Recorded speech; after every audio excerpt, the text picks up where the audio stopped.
Hi, I'm Christopher Burrows, and welcome to today's presentation, Let's Get Together, an examination of teamwork within Toontown. You know, one day when I was quite young, I discovered a shocking truth. The world did not, in fact, revolve around me. As we grow up, we learn the value of collaboration through playing and working with others.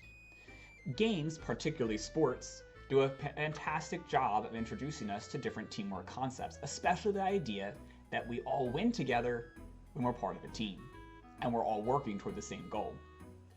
In recent years, computer and console video games have done a great job of also introducing cooperative play mechanics. One game which particularly focused on teamwork was Disney's Toontown Online, a role-playing game in which this was a foundational mechanic. As a member of the Toontown community for almost 17 years, I've learned so much about teamwork through the game's different settings, and I'm excited to share my findings with you today. Let's go off to Toontown. Welcome to Toontown. But wait, what is Toontown exactly? Well, Toontown Online began as a massively multiplayer online role-playing game released by Disney in 2003. Per design documents, it was meant to be an alternative to other role-playing games at the time. It wouldn't have a supernatural influence and would incorporate kid-friendly features like non-gory battles and a simple in-game economy. Though Disney closed the game in 2013, the fan community kept it alive with several private servers such as the one you're seeing here, Toontown Rewritten. Primarily the goal of Toontown is to defeat the Cogs, evil business robots who want to take over the bright world of the game. The Cogs are named after corporate stereotypes such as telemarketer, spin doctor, and corporate raider to name a few. To defeat the Cogs, Toons team up and use gags, which are based on classic cartoon weapons like the whole cream pie and the seltzer bottle. As Toons progress through the game, they level up their gags and their laugh meter, which you see in the bottom left. It's kind of like their health meter in the game.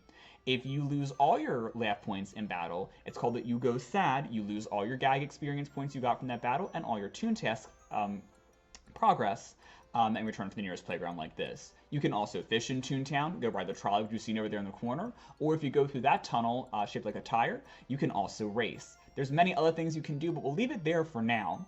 And we're going to exit the world of Toontown and talk a little bit about what I plan to do in unpacking the teamwork functionality of the game. Today, my presentation will explore how Toontown Online's developers strove to create a game in which teamwork was a foundational asset. I will use critical gameplay to evaluate how the game's procedures, including weapon combinations and ad hoc fighting minigame teams, show how Toontown's developers emphasize that teamwork is not just window dressing in the game, rather it is essential to the player's success. The developers reward teamwork in low-stakes settings like trolley games and transfer these lessons to high-stakes settings like battles. To unpack this functionality, I will frame my arguments in Ian Bogost's procedural rhetoric theory. For Bogost, procedural rhetoric is the idea that a game's code, or procedures, make a rhetorical argument to the player about a real-world concept. This more rhetorical argument is different from more studied media such as written or visual rhetoric because games encourage player interactivity to influence the outcomes. From this theoretical foundation, I will examine Toontown's teamwork in action in 3 distinct settings. From these observations, we will learn how developers can teach teamwork or collaboration concepts through game design, both overtly and subtly. I will also suggest how Toontown's teamwork mechanics could have real-world benefit by drawing on a study by Douglas Gentile and colleagues in which children were assigned to play games in one of 3 categories: pro-social games, neutral games, and violent games, their terminology. The children in the pro-social category scored highest in collaborating with their peers, and I will argue that similar research can be conducted using Toontown Rewritten, the recreation of Toontown Online that we've already seen. I think I hear something. We've got a trolley to catch. Our first setting of teamwork is the trolley, which takes up to 4 Toons to play minigames in which they earn jelly beans that spend on gags, doodles, clothing, and more. There are 16 trolley games in all, and 8 feature teamwork in some capacity. One of the best examples of teamwork on the trolley is the cannon game, which I call a 3 Musketeers type of minigame. One player can win for all. If just one player successfully lands their Toon in the water, the entire group gets a reward, as you just see my rabbit do here.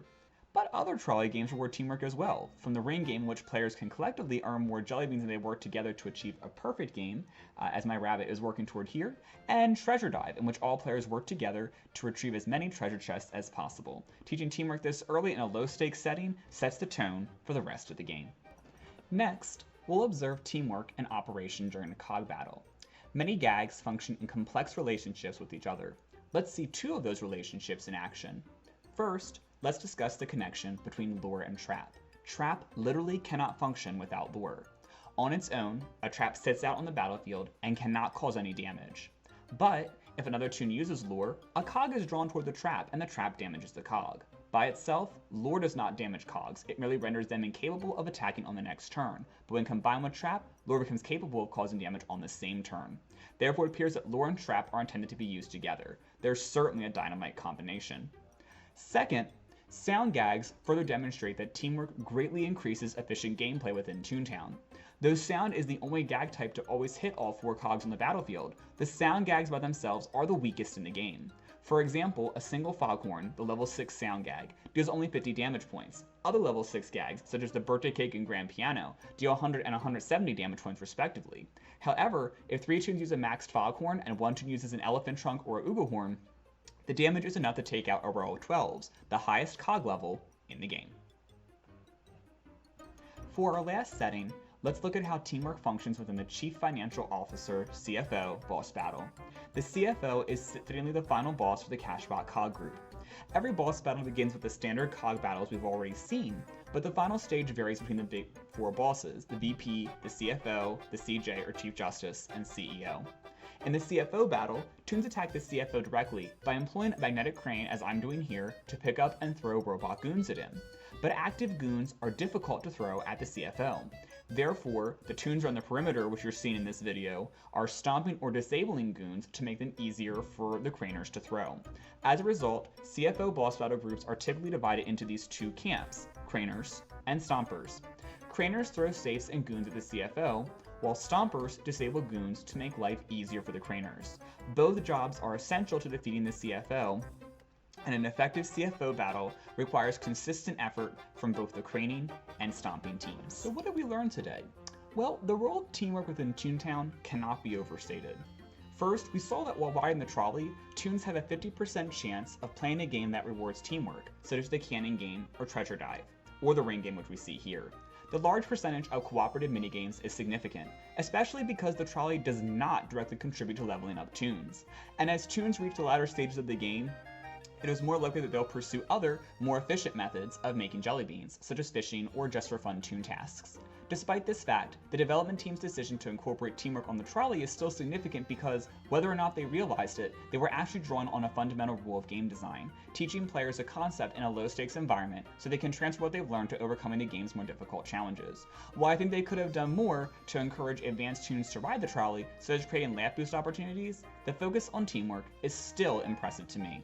Second, we've also seen how cog battles encourage teamwork. Street and building battles accommodate up to 4 Toons, and in more difficult battles, more Toons are practically required to achieve group success. The game's battle system subtly incorporates teamwork into its workflow.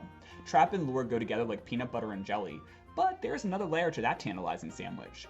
This particular relationship suggests that Toons can work on building these gags up together, so that if one Toon is working on maxing lure gags, another Toon can team up with them to train trap gags. This relationship is one that we often see realized in the game, and I've actually done it myself with my dad playing. The many possible combinations of effective sound usage also, along with its ability to damage all cogs in the field, makes sound the most group-oriented attack gag in Toontown, also its most popular and arguably its most overpowered. In fact, as Toons progress into later stages of gameplay, it is expected that they understand the combos in order to facilitate efficient battles. Finally, we've studied how the CFO battle rewards group teamwork between craners and stompers. Both jobs also contain other critical teamwork functions we haven't already discussed. For example, craners should only throw safes at the CFO when he's stunned or dizzy, as indicated by the stars around his head here. But if they throw a safe at a normal CFO, he will wear it as a helmet and cannot be damaged. In order for the group to continue damaging the CFO, one of the craners must knock the helmet off by throwing another safe. Similarly, stompers are responsible not only for disabling goons used as projectiles, but also for disabling goons that get too close to a craner, because if a craner is hit, they will automatically leave the crane. The CFO and other big boss battles provide opportunities for players to realize many complex teamwork functions. We cannot discuss them all today. Well, I believe my research illustrates how teamwork can be embedded into a role-playing game structure. I believe that the developers of Toontown teach valuable lessons about collaboration to their players, which could have tangible results. Previous research by Douglas Gentile suggests that pro-social games could increase collaborative potential among children in a classroom setting, and I predict that, were similar projects modeled with Toontown Rewritten, similar results would occur. further research should be conducted to determine if Toontown can indeed fulfill my prediction. I believe that studies should examine not only the potential for increased collaboration among children after playing Toontown, but also the potential of using Toontown as a team-building activity among adults in corporate team settings. Let's stay tuned to see if this research happens in the future.